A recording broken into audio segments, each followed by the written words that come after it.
Dor, hai guys, balik lagi bareng sama gue. Kita masih akan membahas tentang kasus Vina Cirebon ya.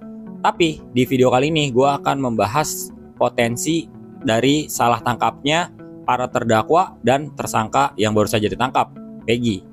Jadi kasus ini berpotensi, ingat ya, berpotensi salah tangkap. Bukan pasti salah tangkap, belum tentu juga. Ini kasusnya berpotensi salah tangkap dan kita akan melihat beberapa kasus salah tangkap di Indonesia. Jadi sebelum menuju ke kasusnya Mbah Oman, nanti kita akan melihat beberapa kasus yang juga diduga salah tangkap ya. Kenapa gue menekankan atau meng-highlight kasus Mbah Oman ini di thumbnail gue? Karena kasus ini ada kemiripan dengan kasus Eki dan Vina Cirebon ya. Kemiripannya di mana? Nanti kita akan lihat di belakang. Sebelumnya kita melihat dulu beberapa kasus salah tangkap yang terjadi di Indonesia. Yang pertama dan yang sangat fenomenal adalah kasus Sengkon dan Karta.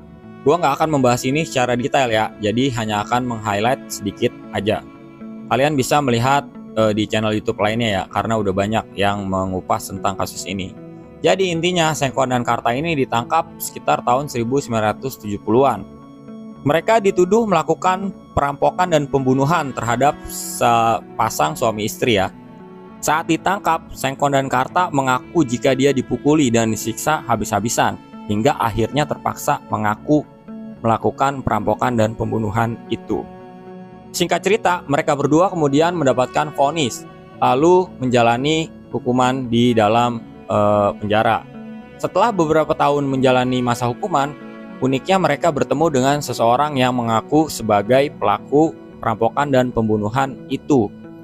Lalu sayangnya, pada saat pembunuh sebenarnya ini disidang dan mendapatkan vonis, Sengkon dan Karta tidak bisa langsung menghirup udara bebas karena pada saat itu tidak ada upaya hukum yang tersedia untuk mereka berdua segera bebas. Karena pada saat itu peninjauan kembali tidak diberlakukan ya. Baru kemudian pada tahun 1980-an setelah peninjauan kembali diberlakukan lagi, barulah mereka mengajukan PK dan mendapatkan kebebasannya.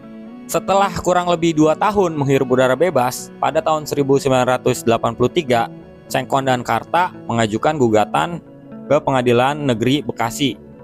Gugatan ini diajukan untuk meminta pertanggungjawaban negara mengganti kerugian imaterial dan material yang dialami mereka berdua sebesar 100 juta rupiah. Namun gugatan ini ditolak oleh Pengadilan Negeri Bekasi dengan alasan pada saat vonis pertama, saat itu mereka berdua tidak mengajukan kasasi ke Mahkamah Agung. Selanjutnya mereka pun mengajukan banding ke Pengadilan Tinggi, namun tetap ditolak oleh Pengadilan Tinggi. Dan sebagai upaya terakhir mereka mencoba mengajukan kasasi ke Mahkamah Agung. Namun sayangnya berkas kasasi yang seharusnya diterima paling lambat oleh Mahkamah Agung pada tanggal 25 Oktober, mereka baru memberikannya pada tanggal 26 Oktober karena ada beberapa alasan. Oleh sebab itu Mahkamah Agung pun tidak dapat menerima berkas kasasi dari Sengkon dan Karta ini, sehingga mereka berdua akhirnya tidak mendapatkan ganti rugi sama sekali oleh negara. Oke, sekarang kita beranjak ke kasus salah tangkap selanjutnya, yaitu terjadi pada tahun 2013. Kasus ini bermula ketika 6 orang pengamen menemukan seorang korban yang sedang sekarat di bawah kolong jembatan samping Kali Cipulir, Jakarta Selatan. Korban bernama Diki Maulana yang ternyata juga merupakan pengamen. Nah, para pengamen ini kemudian melaporkan temuan ini ke security setempat. Kemudian pihak security setempat meneruskan laporan ini kepada polisi.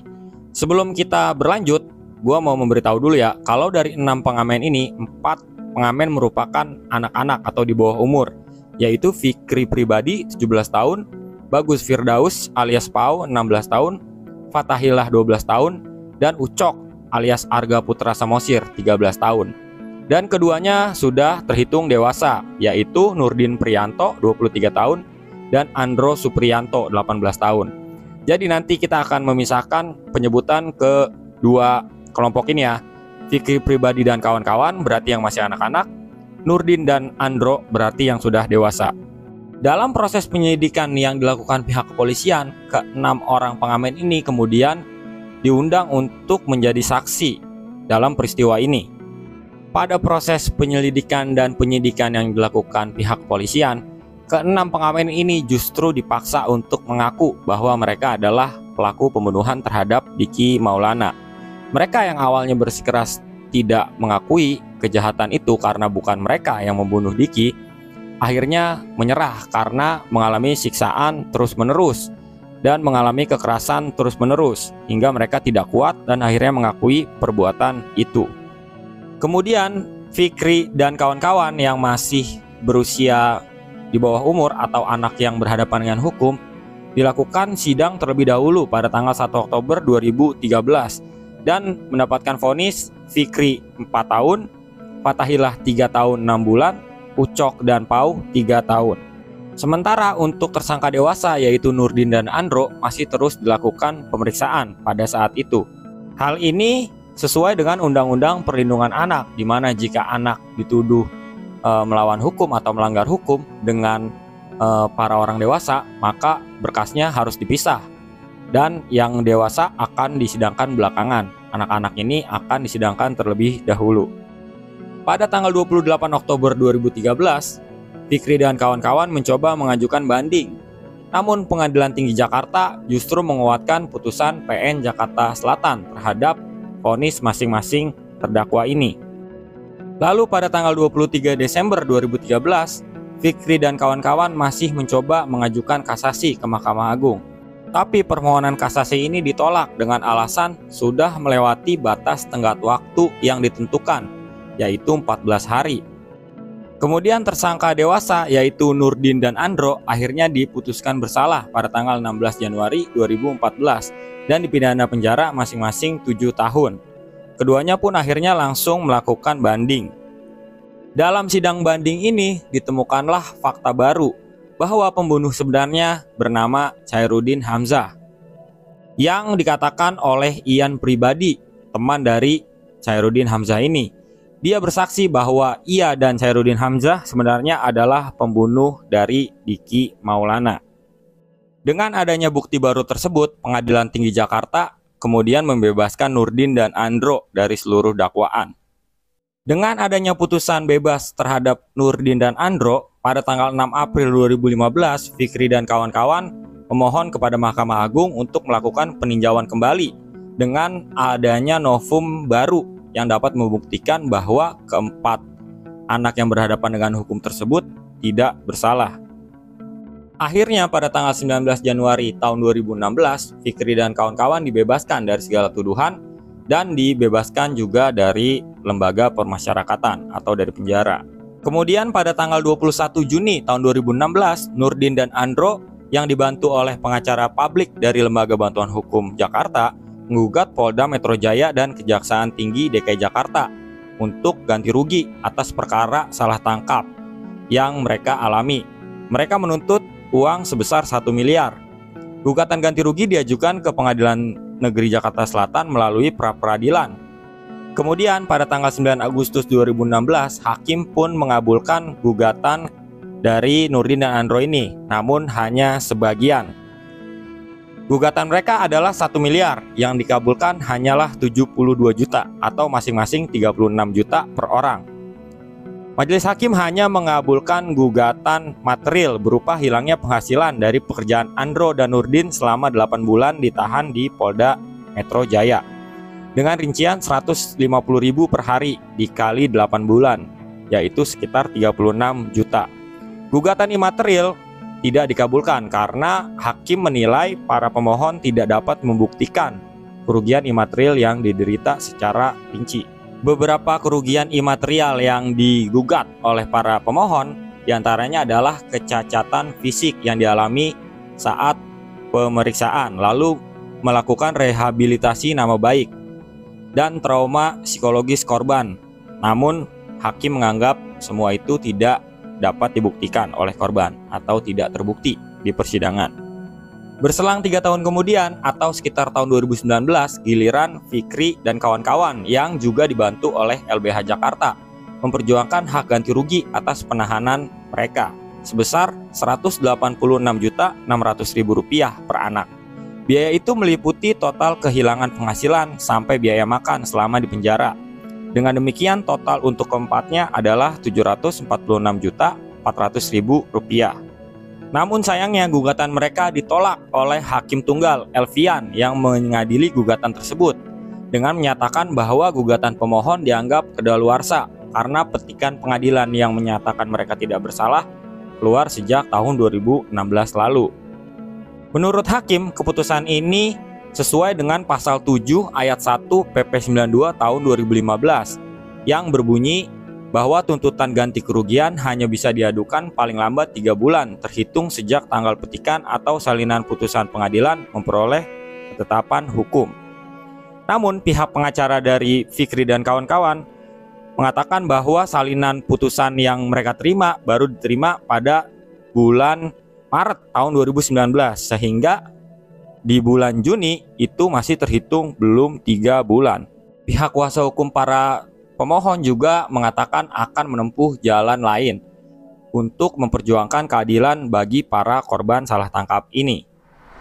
Oke, sekarang kita beranjak ke kasus terakhir yang akan kita bahas hari ini. Nanti setelah ini baru kita akan melihat beberapa kemiripan kasus-kasus ini dengan kasus Vina Cirebon. Kita akan membahas kasus yang terakhir, yaitu Mbah Oman Abdurrahman, korban salah tangkap yang berhasil mendapatkan ganti rugi di tahun ini atau tahun 2024. Kisah berawal pada bulan Juni 2017, pada hari Minggu tanggal 11, di rumah Pak Budi Yuswo Santoso atau Haji Nanang di daerah Abung Timur, Kabupaten Lampung Utara pada pukul 2 dini hari.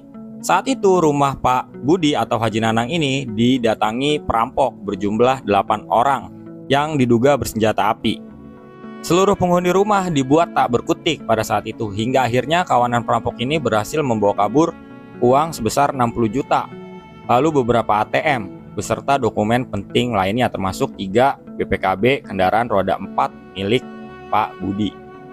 Setelah melakukan aksinya, komplotan perampok ini kemudian kabur dan berpencar. Polisi memburu mereka hingga ke daerah Tangerang.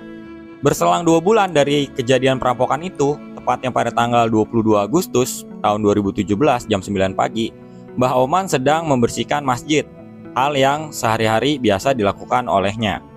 Di sela-sela kegiatan yang dilakukannya, tiba-tiba segerombolan polisi berpakaian preman mendatanginya dan langsung meringkusnya. Mbah Oman kemudian bertanya, "Ada apa ini? Apa yang terjadi hingga saya ditangkap?" Lalu Pak Polisi berkata, "Kamu terlibat perampokan di Lampung." Mendengar itu, Mbah Oman pun kaget dan bingung apa yang harus dilakukan. Saat itu Mbah Oman langsung digelandang ke dalam mobil polisi. Dan saat memasuki mobil polisi, Mbah Oman sangat terkejut. Ternyata sudah ada pelaku perampok yang diborgol di dalam mobil. Orang itu adalah Abdul Ghani, tetangga yang sejak 2 bulan terakhir tinggal di sekitar rumah kontrakan dekat kediaman Mbah Oman di Balaraja. Orang itu memang pernah datang ke rumahnya untuk meminta wejangan dan doa kepadanya. Jadi beberapa hari sebelum kejadian penangkapan, Abdul Ghani bersama temannya datang ke tempat Mbah Oman untuk meminta didoakan dan meminta wejangan. Mereka mengaku sedang dikejar orang, jadi meminta doa dari Mbah Oman agar tidak tertangkap. Kemudian Mbah Oman tanpa curiga pun mendoakan mereka karena mengira mungkin dikejar oleh debt collector atau musuh-musuh mereka, bukan oleh pihak kepolisian. Kemudian beberapa hari setelah Mbah Oman mendoakan mereka, nyatanya mereka pun berhasil ditangkap oleh pihak kepolisian. Dan diduga karena kesal doanya tidak manjur, Abdul Ghani dan temannya ini justru malah bernyanyi dan mengatakan Mbah Oman adalah salah satu dari kelompok mereka. Dan lucunya lagi, di dalam mobil kepolisian itu, Abdul Ghani dan temannya justru seolah-olah bertanya kepada Mbah Oman dengan kalimat, "Di mana teman-teman kita yang lain?" Mbah Oman yang makin bingung pun berkata kepada polisi bahwa dia tidak mengetahui kejadian ini sama sekali dan bahkan tidak pernah pergi ke Lampung selama ini. Entah karena sudah terdoktrin oleh kesaksian Abdul Ghani dan temannya, oknum polisi dari Reskrim Polres Lampung Utara masih meyakini Mbah Oman sebagai bagian dari komplotan mereka. Dan di dalam perjalanan menuju Polres Lampung Utara, Mbah Oman dibawa ke sebuah perkebunan. Di sana, ia mengalami sejumlah penyiksaan karena tetap tidak mengakui tuduhan tersebut. Bahkan Mbah Oman juga ditembak kaki kirinya oleh polisi agar mengakui bahwa ia terlibat merampok. Karena takut akan dibunuh, akhirnya Mbah Oman pun mengakui perbuatan yang tidak dilakukannya. Lalu dalam perjalanan kasusnya, Mbah Oman disidang di Pengadilan Negeri Kota Bumi, Lampung Utara pada tahun 2018. Dia didakwa terlibat dalam kasus perampokan di Kota Bumi oleh Jaksa Penuntut Umum Kejari Lampung Utara. Dalam dakwaan tersebut, jaksa menyebutkan aksi perampokan di rumah Pak Budi pada tanggal 11 Juli 2017 dilakukan oleh Abdul Ghani, Teguh Wiono, Saparudin alias Japrak, Sugeng Pramono, Putra, Yanto, dan Mbah Oman. Kemudian pada tanggal 4 Juni tahun 2018, Majelis Hakim Pengadilan Negeri Kota Bumi memutuskan Mbah Oman tidak bersalah dan tidak terbukti terlibat kasus perampokan itu, sesuai dengan bunyi amar putusan yang bernomor 15-P-2018-PN.KBU. Kemudian pada bulan Juni tahun 2019, Mbah Oman bersama pengacaranya yang tergabung dalam YLKBH Fiat Justisia mengajukan gugatan pra-peradilan ke Pengadilan Negeri Kota Bumi. Gugatan itu berisi permintaan ganti rugi dan pemulihan nama baiknya karena dituduh sebagai perampok. Mbah Oman menggugat pemerintah Republik Indonesia, Polda Lampung, Polres Lampung Utara, Polsek Abung Timur, Kejaksaan Agung Republik Indonesia, Kejaksaan Tinggi Lampung, dan Kejaksaan Negeri Lampung Utara. Lalu akhirnya sidang pra-peradilan di Pengadilan Negeri Kota Bumi itu yang dipimpin oleh Hakim Tunggal Iman Munandar mengabulkan permohonan Mbah Oman sesuai petikan salinan putusan pada tanggal 17 Juni 2019. Hakim memerintahkan kepada termohon untuk membayar kerugian yang dialami Mbah Oman sebesar 220 juta rupiah. Walaupun sudah ada keputusan pengadilan sejak tahun 2019, uang ganti rugi yang harusnya didapatkan Mbah Oman tidak kunjung dibayarkan. Bahkan Polda Lampung baru menyatakan permintaan maaf kepada Mbah Oman pada bulan Desember tahun 2023. Akhirnya eksekusi pemberian uang ganti rugi sebesar 220 juta kepada Mbah Oman baru dilaksanakan pada tanggal 9 Januari tahun 2024 atau hampir 5 tahun berselang dari putusan pengadilan. Oke, sekarang kita akan masuk ke dalam potensi salah tangkapnya para terdakwa kasus Vina Cirebon. Dan di belakangnya nanti akan gue sampaikan kesimpulan ya di beberapa kasus ini. Jadi yang pertama, pengacara dari para terdakwa ini harus melakukan upaya PK. Dan dalam peninjauan kembali itu, para pengacara harus bisa memberikan novum baru atau bukti baru untuk bisa membebaskan para terdakwa kasus Vina ini. Kalau kita lihat di seminggu atau 2 minggu ke belakang, banyak bukti-bukti baru yang tersaji ya di dalam kasus ini. Jadi pengacara harus bisa jeli dalam memberikan bukti-bukti baru itu di peninjauan kembali. Dan khusus untuk tersangka Peggy Setiawan bisa dilakukan pra-peradilan ya untuk mengcounter atau menjabarkan bukti-bukti yang dimiliki oleh kuasa hukum Peggy dan dari pihak kepolisian. Jika bisa memenangkan pra-peradilan, barulah untuk Peggy bisa menuntut atau menggugat ganti rugi. Dan untuk para terdakwa yang sudah di penjara juga bisa melakukan gugatan nantinya kalau misalnya menang di peninjauan kembali. Gugatan ini juga bisa berupa kerugian material dan imaterial ya. Kerugian material harus dihitung dengan cermat sehingga nanti pembuktiannya lebih mudah. Misalnya sehari harusnya dapat gaji berapa, terus dikalikan dengan yang sudah dijalani. Misalnya sekarang udah dijalani selama 8 tahun, ya dikalikan.